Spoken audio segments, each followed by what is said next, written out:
light shines through, exposing the frauds for who they are. Every time he creates, introducing the boldest man on the net. The synthesis of Roman pagan ideologies was the beginning of Roman Catholicism, the Catholic Church, and the practice of Christianity as we know it today. Roman Christianity enabled all pagan nationalities living within the Roman Empire to worship one Roman god. In 325 AD, Roman theologians devised a non-discriminating, all-inclusive pagan religion that allowed all races and nationalities God expressly excluded from his covenant with Abraham to theoretically be heirs of the covenant. In 325 AD, the nation of Edom, identified by God as the enemy of Israel, conspired to dethrone the nation of Israel and misrepresent what is written by the prophets of God. Are the enemies of God in Israel more righteous and powerful than the God of Abraham? Can the enemies of God correct God? The establishment of Christianity by Constantine in 325 AD was a mockery of the gospel of Jesus the Christ.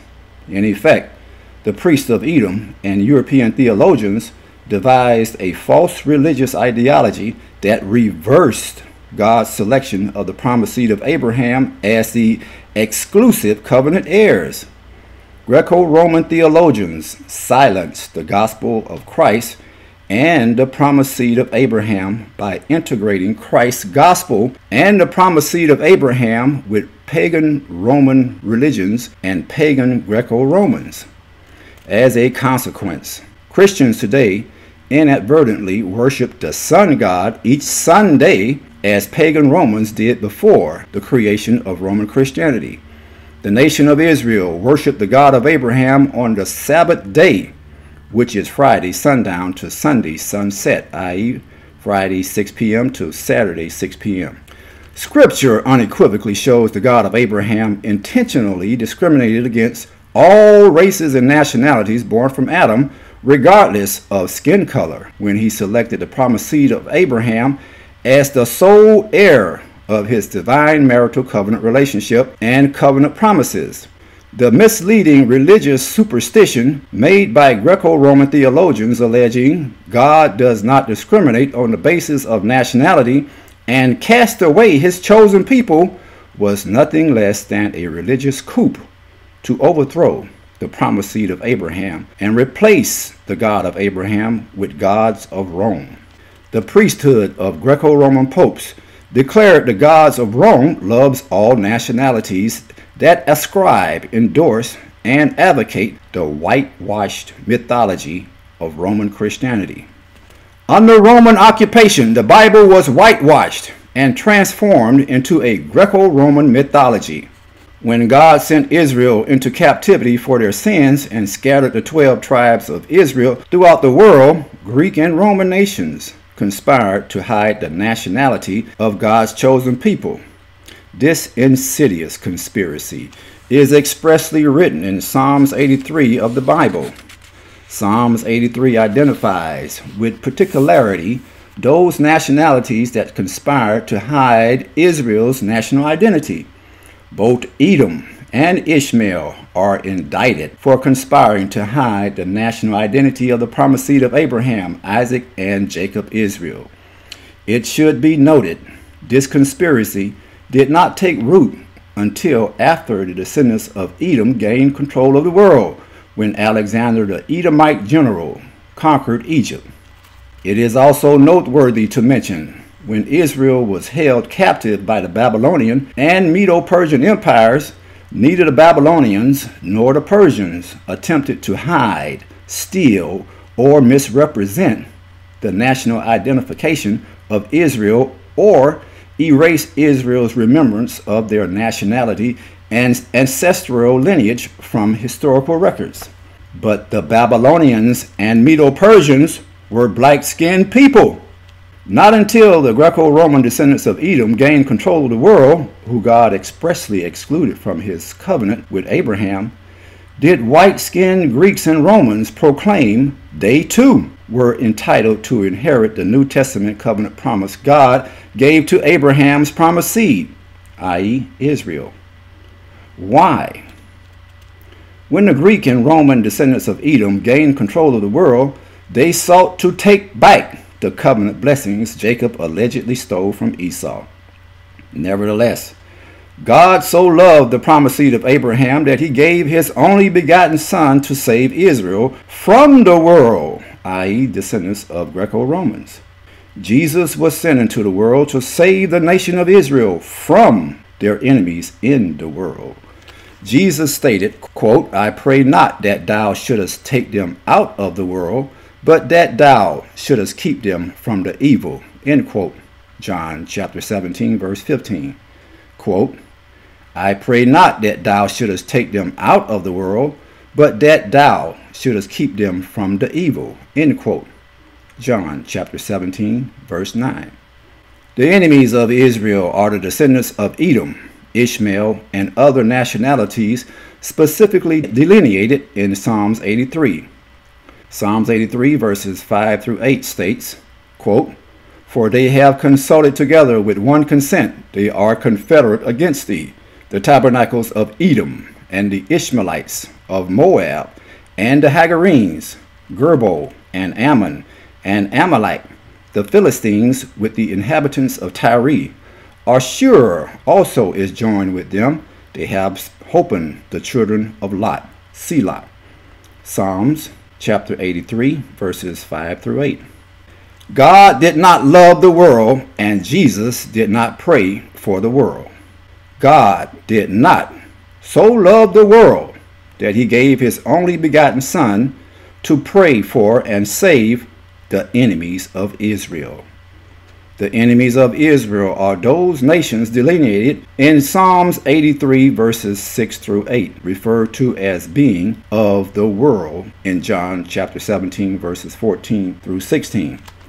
Jesus did not pray for the world, i.e. nations born from the seeds of Abraham's flesh.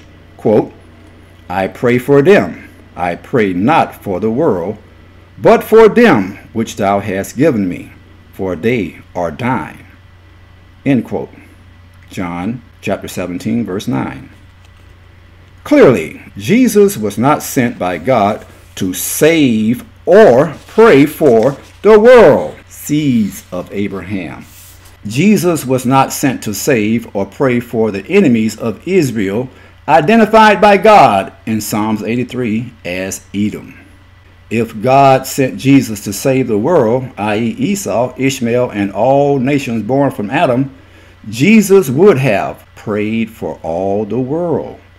If Jesus was sent to save the seeds of Abraham and all nations born from Abraham, Jesus' refusal to pray for the entire world would have been in disobedience to God.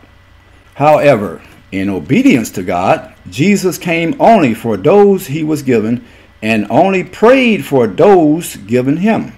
Clearly, God did not send Jesus to pray for the enemies of the nation of Israel in this world, i.e. nations of Edom and Ishmael, but to save the nation of Israel from their enemies in the world. The God of Abraham did not make a divine covenant relationship with all the nations born from Adam or all nations born from Abraham's seeds. In Romans chapter 9, verse 7 through 9, the Apostle Paul clearly stated, quote, Neither because they are the seed of Abraham are they all children, but in Isaac shall thy seed be called. That is, they which are the children of the flesh, these are not the children of God. But the children of the promise are counted for the seed. For this is the word of promise. At this time will I come, and Sarah shall have a son. End quote.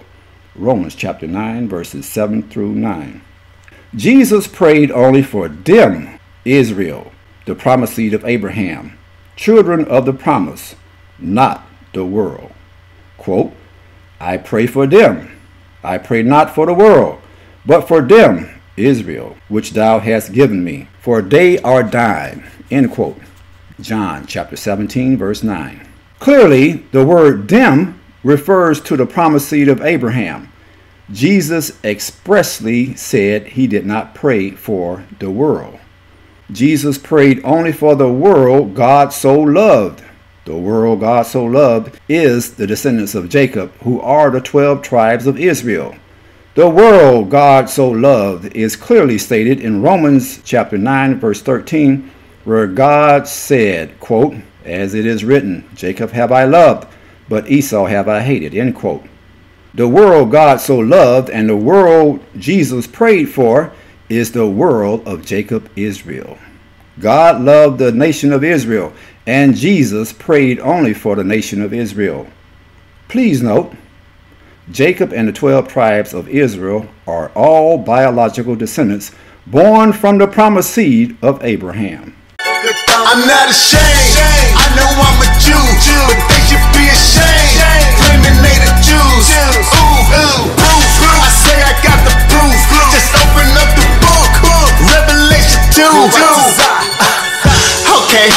Okay, do you wanna know the truth? Ayy, and it's coming from the top and they ain't talking no toothpaste.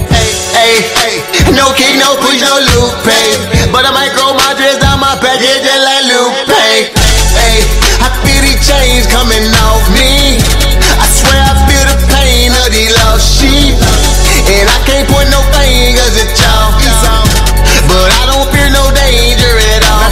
When my time passed and my last breath and my soul leave from this earth, I know that I'ma rest in peace inside paradise, and that's inside the belly of this earth. In the bosom of my father Abraham, avoiding mayhem, I'm finally free from that curse. And whatever these preachers talking, they ain't talking knowledge, cause they ain't never learned in no church. I higher than most of my power, I learned from the precepts inside of your word. I'm talking about line up a line, that's the thing never reverse. I say you're higher than most of my power, I just wanna thank you for giving me birth. Still you're shy to save my soul, so I know I'm good when I leave this earth. Yeah, get up on that level.